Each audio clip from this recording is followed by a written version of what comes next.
Leetcode problem 2608, shortest cycle in a graph. So we are giving a bidirectional graph with n vertices. So we should know that we are giving n vertices, and where each vertex is labeled from 0 to n minus 1, and this is also straightforward, as we can see from 0 to n minus 1.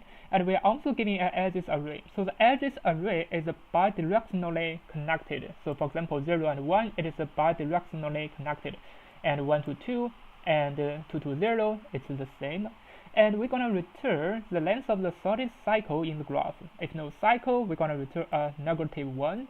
So a cycle, we should now understand what is a cycle. Yeah, it is a path that starts and ends at the same node, and its edge in the path is used only once. Yeah, so for example, 0, 1, 2, it is a cycle. But if there's a directly 0 and 1, this is not a cycle. This is just an edge. And it means if it is a cycle, according to the definition, definitely it's going to be at least with the 3 nodes, and it's going to become a cycle. Yeah, so how can we solve this problem easily? So for example, we are given such kind of a cycle with 0, 1, 2, and 3, 4, 5, 6.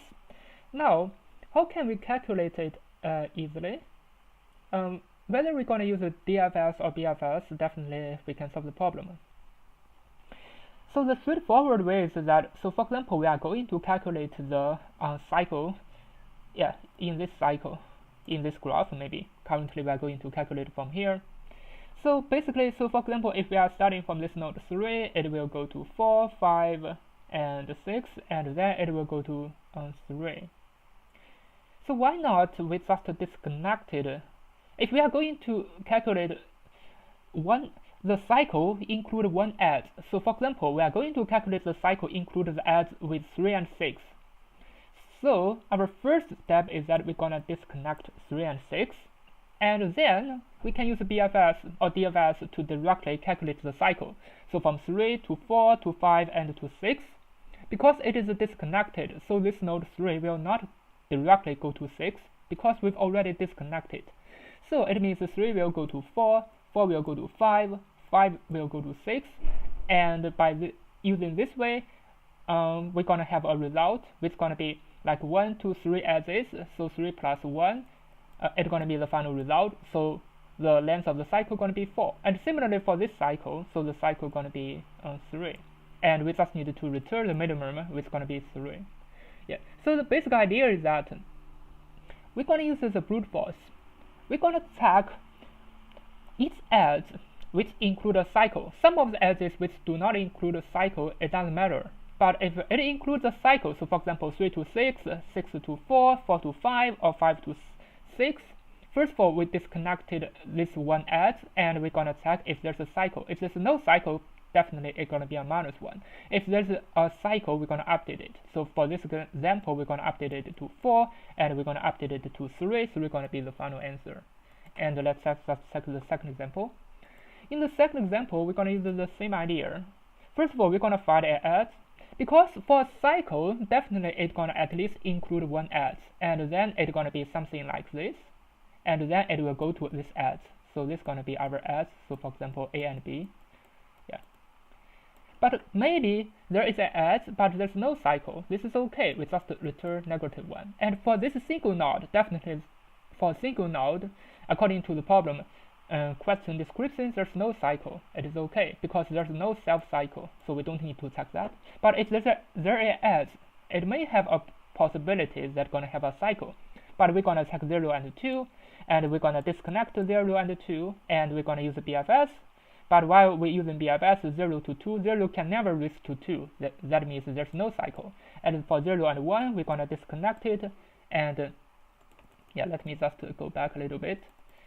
And for 0 and 1, we just disconnected, and we're gonna start from 0 to check if we can start from 0 reach to 1. It means we cannot, so it's gonna be -1. So this is the idea. Now let's start coding. Actually, the coding is going to be much easier than you expected if you understand how we're going to solve the problem. So first of all, we're going to prepare a graph. It's going to be a JSON list, and inside we just prepare all the edges and connect them to build a graph. Yeah. So inside the edges, let's prepare an undirected graph, and similarly for this GV, it's gonna append the U. So this is gonna be an undirected graph. Now let's start the main part of the program. So we're gonna prepare a result. Finally, we're gonna check this result. We're gonna return result if result not equal to infinity. It means it's gonna be a smaller value. Otherwise, if we didn't find it, we're gonna return a -1. And now let's start the main part of the program. So we're gonna check each of the adds. Basically, it's gonna be a brute force. So the time complexity is gonna be n squared. N is the number of edges. So the number of edges is 1000. So the time complexity is gonna be n squared, 10 to the power of 6. So that is why it can pass for Leetcode. Yeah. Now let's just start this part. So for UV inside all the edges, we're gonna check each one of the adds. Because each one of the adds definitely it can become a cycle or it cannot become a cycle. Yeah, but for us we're gonna check maybe it's gonna be it's gonna become a cycle. So first of all, we just use GU, we're gonna disconnect it. And how can we disconnect it easily? So in Python we can just use remove. So GU inside a list, this list gonna remove the V, and similarly this GV it's a list, so this list gonna remove U.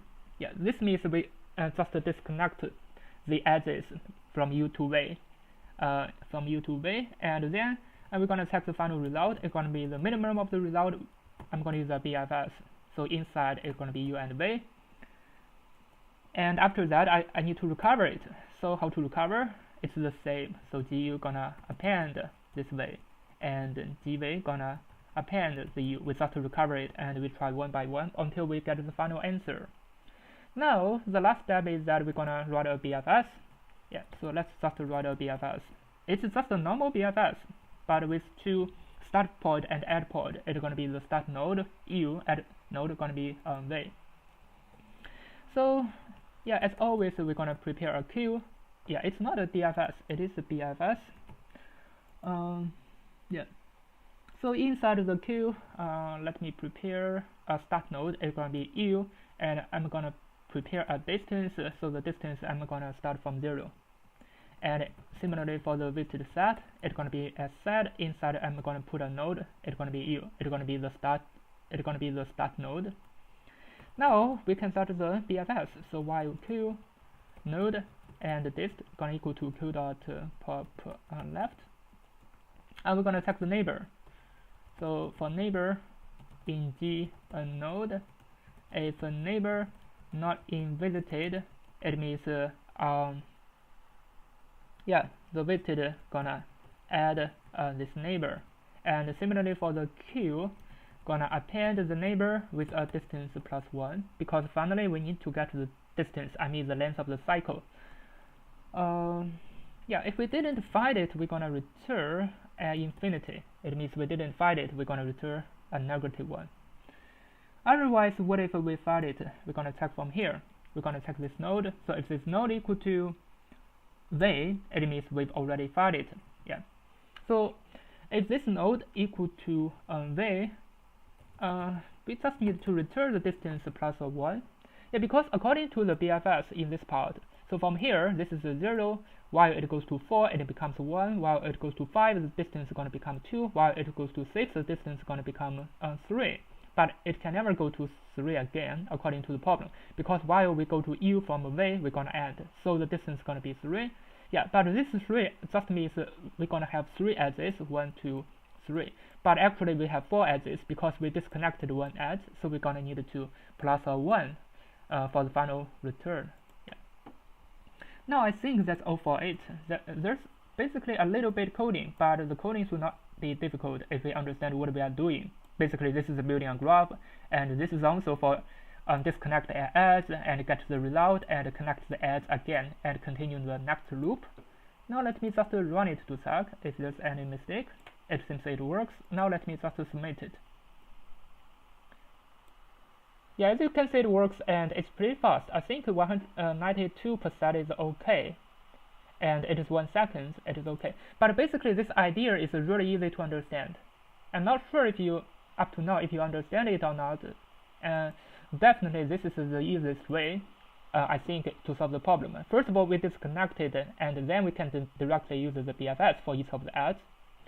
Yeah. So the idea is the graph is going to be very complicated. We don't know what kind of a graph it may be.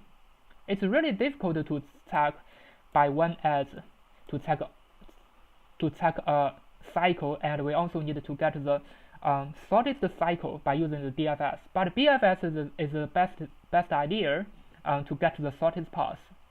So for example, we have the point, this is A, this is B. Yeah, so inside it can be any kind of cycles, we don't know what it is. Yeah, and we are going to calculate the distance from A to B. We're going to calculate the smallest cycle. What about we just disconnect A and B, and then we're going to use the BFS to check. If we find it, definitely it's going to be the shortest.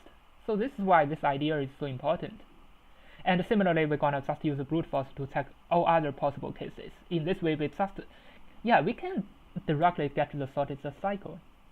So I think it's a really good problem, and by disconnected and connected, it's going to be a really good way for solve such kind of problem. Thank you for watching. See you next time.